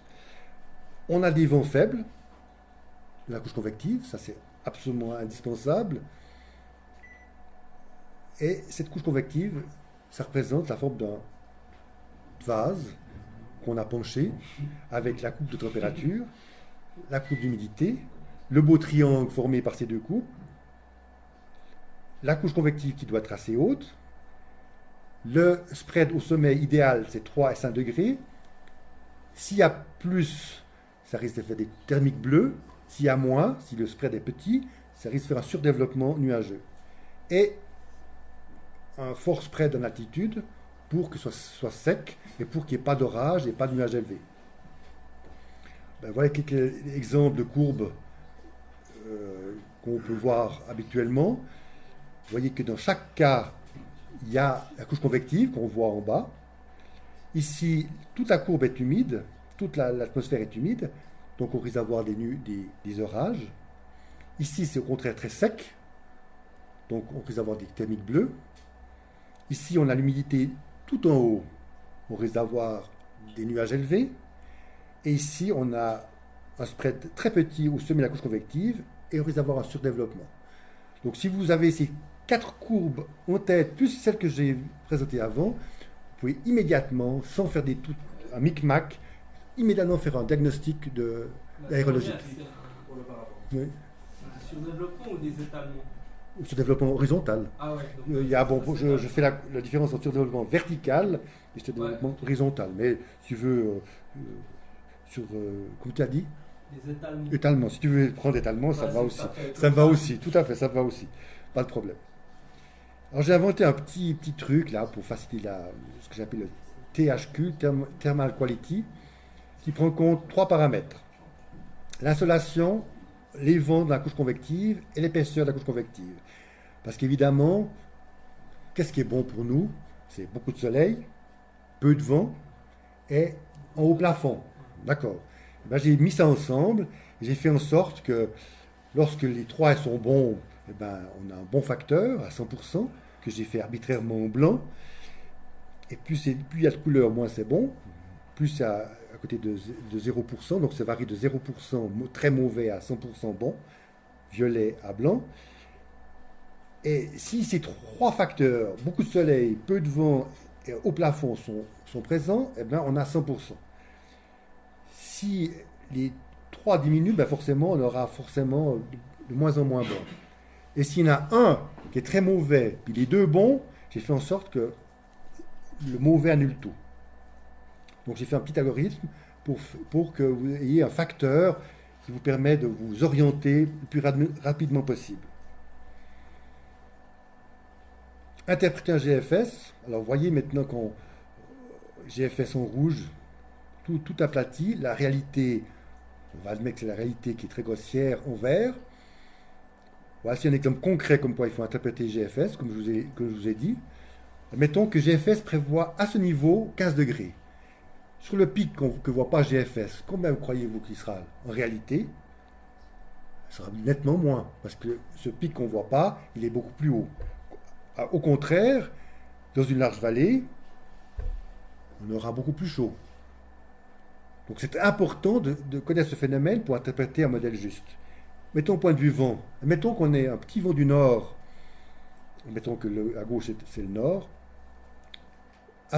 Prévu par GFS. Qu'est-ce qu'il y aura sur la pente bien ensoleillée juste à côté? Un vent qui monte. Et qu'est-ce qu'il y aura au fond de la vallée? Un vent de vallée qui est perpendiculaire au vent du nord prévu par GFS. Donc, voyez bien comment il faut interpréter GFS. Vous avez des vents, des températures générales, et c'est vous qui aimez votre terrain, qui aimez votre terrain de jeu, c'est vous qui devez interpréter et adapter à la situation, comme la rivière que je vous ai vue tout à l'heure. Donc, j'ai une petite phase provocatrice, comme Charlie Hebdo. GFS ne prévoit pas le temps, il prévoit en fait une image simplifiée, pixelisée du temps. D'accord? Alors, j'ai fait ce nouveau site qui s'appelle Source GFS à l'adresse suivante. Il est disponible à la première page de mon site, donc il n'y a pas de problème. Voilà, donc vous tombez directement sur un Google Maps avec plein de marqueurs. Et on va pas aller à l'hémisphère nord. Vous voyez que l'Europe est surreprésentée, parce que c'est là qu'on vole le plus. Vous avez tous les sites de parapente du monde que j'ai répertoriés. Ça m'a fait 2 semaines pour faire ça. Je me suis aidé du site, je ne sais pas si vous connaissez, KK7, Ouais. Thermal KK7, qui est excellent. Et là, j'ai vu où étaient les sites connus. Et pour toi qui étais au Brésil, ben, tu as ton site chéri qui est ici. Hein. Tu as la Colombie, que je trouve excellent. Et la Colombie, vraiment, en tout cas, ces 2 dernières semaines, je ne sais pas maintenant, je n'ai pas été regardé. Vous voyez, c'est quasiment blanc partout. Hein, donc, si vous voyez, vous voyez des très belles courbes. Bon, c'est un petit peu humide en altitude quand même. Mais bon, c'est pas Noël tous les jours. Mais je peux vous dire que ça fait 1 mois que j'ai observé. Je peux vous dire que vraiment, il y a eu des belles courbes très souvent. C'est traître, parce que si après on peut aller regarder à gauche, à droite comment c'est, puis ça nous fait mal en fait. On se fait mal. C'est pourri, quoi. Ah, ça, c'est... On peut aller voir chez nous, ça peut l'air si. Alors, on va aller voir en Namibie. Alors, voilà, vous avez votre marqueur. Ben, vous cliquez dessus. Allez, on va se faire mal.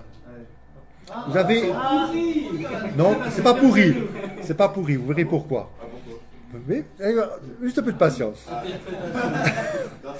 Alors, vous avez d'abord les THQ à midi, enfin en mi-journée. C'est pas toujours midi. Hein, hein. Et vous avez, si vous déplacez votre souris, vous avez les dates exactes. Donc c'est sur 7 jours. C'est sur 7 jours. Hein. C'est sûr, là. Vous avez ici les coordonnées, le nom de repère, l'altitude moyenne, GFS, hein, j'insiste bien, les dates et puis les dates précises. Et ça, c'est les THQ à mi-journée. Pourquoi c'est mauvais? Pourquoi c'est mauvais? Vous pensez? Vous avez vu que cette courbe, c'est absolument génial cette courbe. C'est parfait. Mais, voilà. Il y a trop de vent. Trop de vent. Trop fort. Nord-ouest 20, 19, 20. Ça, c'est moyen. Là, ça tient en compte aussi la direction du décollage ou pas du tout? Non, ça, c'est moyen. Moyen. Moyen. Donc, ça veut dire que localement, ça sera différent. Mais surtout, les rafales vont être le double, voire le triple. Donc, vous voyez, la belle coupe convective dit merde, que ce machin, des super cumulus, un peu orageux, bon. À 1 degré par 100 mètres, hein. C'est parfait, mais c'est le vent. Mais 10 fois, c'est bon, hein, quand même. Hein? Kilomètre-heure. Instabilité, il y a quand même. Ah ouais, ben, t'as vu le plafond? Alors en planeur, là, tu t'amuser, là. Ouais, mais c'est ce que j'allais dire. Non. Mais je parle du parapente, là. Ouais, non, d'accord, c'est que ton modèle, il est visé pour le parapente. C'est-à-dire que toi, tu pars du Voilà, pour le THQ. Tout à fait. Mais le planeur, pour le planeur, voilà. Et puis là, avec ce tel plafond, vous avez des astronautes à 20 mètres secondes, sûr. Mais alors, celui qui va les faire, eh ben, bravo, moi je préfère rester ici. Bon, le dernier qui est allé là-bas, ils ont cassé les ailes. Hein. Voilà, bon. C'était pour ça. Mais vous avez vu, non, mais c'est incroyable ça. Hein. Alors, Ils ont pété, on ne savent pas pourquoi, mais les ailes ont pété. Ouais. donc depuis cette bulle, vous pouvez directement avoir l'hémagramme de mi-journée. Mais vous pouvez aller au météogramme. Là, vous en avez 4. Parce qu'il y a 4 cycles de prévision. Hein. Ça, c'est le plus récent prévu. Vous avez les cycles précédents. Allons au cycle le plus récent. Et vous avez un météogramme. Il a un peu changé. Alors, vous avez des notices explicatives ici, ou si vous faites Help, où ils expliquent, je me suis fait j'ai fait ça pour qu'on... On arrête de téléphoner. Vous ne me dérangez pas beaucoup, pas de problème. Alors j'explique un peu, voilà, j'explique les différentes, à quoi ça correspond, là, le THQ, voilà, enfin, voilà, des petites notices pour interpréter. Je vous laisse regarder. Donc ici, vous avez le lien pour les hémagrammes à chaque période. Vous avez les jours, vous avez une information générale, vous avez le petit soleil, l'insolation, vous avez la couverture nuageuse globale, les cumulus, la couche convective, les vents dans la couche convective, moyen, donc au sol, au milieu et en haut la couche convective. Là, vous avez les températures au sol, l'humidité au sol, la pression réduite au niveau de la mer, en gris, et en vert, vous avez l'isotherme 0 degré. Le risque orageux, la pluie. Donc vous avez vraiment vous avez le maximum de ce qui est indispensable pour nous, pour la prévision. Et là, je réponds enfin à votre question, qui était comment prévoir un week-end, un bon week-end. Alors, il y a un petit truc que j'ai remarqué. C'est que si le lundi, vous avez une prévision bonne pour le week-end, et si mardi, le lendemain, la même chose, et mercredi, la même chose, il y a 99% de chances que le modèle prévoit juste. Si lundi, vous avez une prévision, mardi une autre, puis mercredi encore une autre, là, il faut attendre vendredi pour être sûr. Mais ça, c'est un petit truc de l'expérience que j'ai. On appelle à annoncer le beau, c'est le mauvais. Non, mais c'est qu'il y a quand même, plus vous allez de l'avant, plus les prévisions sont moins probables. Hein. Il y a quand même une incertitude. C'est ce qu'on appelle la théorie du chaos. C'est-à-dire que la petite différence de départ est amplifiée et peut être très grande. Donc, un petit truc que j'ai remarqué, c'est que quand la prévision reste stable, c'est-à-dire reste bonne ou mauvaise, tout le temps, c'est que la probabilité de la prévision est juste. Mais c'est égal, mauvaise ou bonne, mais elle doit rester toujours la même prévision. Vous avez compris Oui. D'accord. Donc c'est la réponse finale à la question, c'est qu'en fait, il faut observer depuis plusieurs jours, dire être prêt, est-ce que ce sera bon week-end. Alors là, je regarde lundi, mardi, je regarde le ciel, je regarde ça, mercredi, je regarde, c'est toujours aussi bon, super, bon, on peut y aller, enfin. Il faut encore regarder votre histoire, bien entendu. C'est arrivé que c'est toujours bon pendant 4 jours et puis le jour. Tout à fait, c'est pas 100%, mais j'ai remarqué, la seule bonne semaine qu'on a eue en juillet cette année, l'année passée, plein milieu de la semaine, où j'ai fait les plus beaux vols de ma vie, alors que le temps était pourri ce mois-ci, eh bien, c'était grâce à ça. Honnêtement, c'était grâce à ça. Ouais, ils ont fait 300 000. Alors voilà, donc je vous laisse regarder. Donc il y a le THQ ici, il y a les liens pour les hémagrammes, donc le petit soleil, les couches convectives, enfin il y a tous les facteurs par jour et par période. Et là, vous pouvez de nouveau retrouver vos hémagrammes. Là, par exemple, le vent est pas mal, le vent. Vous voyez, là, c'est bon. D'ailleurs, le THQ est excellent, hein, il a 81%. Et là, vous voyez ça, là, je pense que, bon, faudra assumer des thermiques à 15 mètres secondes. Mais là, je pense que... Ça va aller, c'est où ça? C'est Namibie. Ah ouais, mais c'est bon, c'est Alors, la distance, mais là, c'est- honnêtement, Quelques barils, par rapport Oui, c'est chaud. C'est chaud. C'est chaud. Alors là, vous avez aussi les heures et les heures locales. Hein, 12Z correspond ici à 13 heures locales. Et en parenthèse, c'est les heures d'été. Et qu'est-ce que je voulais dire encore là-dessus? Là, vous avez toutes les informations. Les radiations solaires, 900 watts. Je vous ai parlé de ça avant. La chaleur latente, la chaleur sensible. Vous voyez qu'il y a très peu de chaleur latente en Namibie, donc c'est très sec. 25 watts.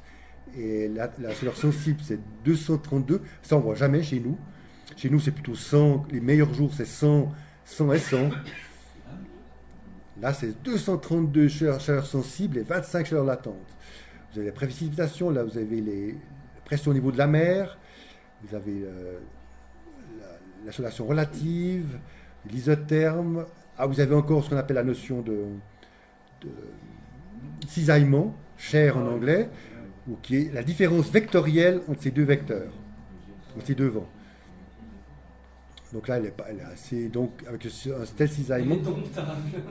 Voilà. Vous avez un petit risque d'orage. Vous avez ici les couvertures nuageuses à différentes altitudes. les nuages hauts, nuages moyens, nuages bas. Et là, il n'y a quasiment pas de nuages. Mais vous avez vu la courbe, c'est assez normal. Hein. Dans la snow cover, c'est 0, évidemment. Hein. Chez nous, on peut aller voir combien. C'est nouveau synoptique. Hein.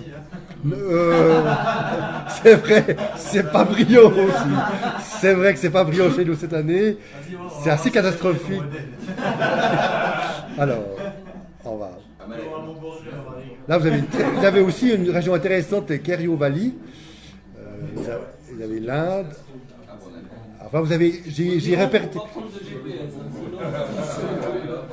Alors, on va voir par exemple à Arola. Arola. Ah, c'est Arola. Alors, je peux déjà vous dire que samedi, il y aura un monstre tempête de neige. Ah ouais. C'est là aussi qu'on doit faire les becs boss. Ouais. Ah, la couche corrective, c'est pas. Et puis c'est très froid. Il n'y a qu'une ligne là. Et 82 degrés, 82 cm de neige quand même, en moyenne. ouais. Oh, mais Ça va retomber, ça va retomber. Samedi. Samedi, ouais. Alors, vous avez bien compris tout ça, oui, c'est assez simple. Il y a toujours l'help à chaque niveau. Et ici, vous avez aussi le niveau help pour le. il n'y a pas de nom. Il y a très peu. Oh non, tu parles, il y a 39. Non, mais 18, 22 là. Ou 10. Ah, mais ça c'est au sol. C'est pas mal, hein. Il y a des rafales, il faut compter des rafales aussi. Non, ça sera assez venteuse. Non, ça, je n'irai pas voler un jour de ce jour-là. Et puis ici, là par exemple, tous ces jours, il y aura du fun. Hein. Donc jusqu'à mercredi, jeudi, vendredi, il y aura du fun. Hein, voyez. Donc ton système, il tient jamais compte de l'onde, des systèmes modulateurs? Non, ça, Ça, c'est pour le planeur. au planeur. Je pourrais, tout est envisageable. Alors vous avez encore un petit météogramme. Ici, là. Vous avez ici. Pas mal de quoi? Il y a pas mal de bénévoles qui consultent. Ah oui. Regardez ici, j'ai mis ça, ces petits triangles, ça dit, vous voyez, qui relie des points, Ah, c'est le. c'est la différence de pression. Ah ouais. Ah, Et donc là, vous avez, c'est pas le THQ, c'est la différence de pression. donc là, c'est les indices de fond. Voilà. Donc ici, vous voyez qu'effectivement, il y a une surpression sud à 8,9 hectopascal. Donc ça, c'est du fun. Donc là, on a fun du nord plutôt. Quand c'est blanc, je ne sais pas si on a du blanc, il y a peu de. Voilà, c'est peu. Là. Donc là, par exemple, il n'y a pas de fun. Ça ne veut pas dire que c'est bon pour voler, mais c'est-à-dire qu'il n'y a pas de différence de pression significative, horizontale. En fait, tout ça, tu fais à partir du GFS. Exactement. C'est des données GFS qui sont traduites pour que ce soit utilisable pour nous. Et donc à un moment donné, c'est toi qui as dû dire comment traduire tout ça. Voilà. Donc on a un fichier binaire de 100 mégaoctets par période pour toute la Terre. C'est un fichier binaire, donc il faut traduire. Il faut le traduire. Je fais des fichiers texte pour chaque zone. Ensuite, je lis ces fichiers texte. Je fais des programmes pour calculer les mesures relatives, pour écouter le température de pointe rosée, parce que le modèle ne donne pas, il donne en relative, il ne donne pas les vents, il donne les deux vecteurs méridionaux, et il faut donc, par Pythagore, calculer la vitesse, par trigonométrie, calculer le. Ensuite, il faut générer les fichiers qui sont lisibles dans un navigateur Internet. Donc tout ça, il faut faire tout ça en fait. Mais le calcul, la prévision, c'est pas moi qui l'a fait, c'est les serveurs américains qui ont fait. Je fais que puiser des données qui sont précises, qui sont bien faites, et que je traduis simplement pour que ce soit. Et puis la différence de pression, il faut que je prenne la pression de chaque côté des Alpes, puis je fasse la différence, puis je fasse un météogramme comme ça. Tu avais une petite question? Oui, j'aimerais savoir si tu gardes des archives de ces prévisions. Oui, j'ai gardé les archives, tout à fait. On puisse, nous, après coup, aller regarder ce qu'il y Alors- avait pour analyser un petit peu. Alors vous avez ici, là tu me devances un petit peu, c'est mon projet suivant. Où est-ce que j'ai mis là? Ah oui, c'est là. Vous avez vu ce lien? Donc il y aura sur 10 ans une climatologie, enfin les moyennes des paramètres de vol de cette zone-là. Ouais, ça, c'est très bien. Mais ça fait 6 mois que je télécharge des données, et puis que j'y calcule, et ça va se faire, mais il faut juste un peu de temps.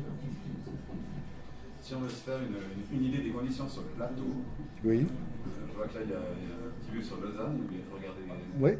sur lequel. Même Neuchâtel aussi, hein, pour les Alpes. Il y a Berne. Je trouve que ce plateau, il est très difficile et c'est rarement bon ce plateau. Ben, il y a de plus en plus de vols qui se font. Hein. Ouais, mais c'est en journée sur l'année. Non, bien sûr, bien sûr. Mais ben, c'est parce que les thermiques sont très espacés, mais pour un planeur, c'est plus facile. Ouais, Parce qu'on a eu cette année quelques-uns, Ouais. et on a cette année, mais il faut quand même un peu un léger vent du nord. Oui, tout à fait. À pousser. Tout à fait. Le vent du nord, c'est ce qui est le plus favorable pour le plateau. Quand il y a du vent du nord, c'est aussi que la masse d'air est d'une qualité aussi bonne pour le plateau. Pas toujours, mais c'est souvent le cas, effectivement. Il faut travailler ce jour. Ah, il faut être indépendant. Il faut... Il ne faut pas travailler, non plus, donc. Voilà, ben, je crois que je suis arrivé au bout et à l'heure.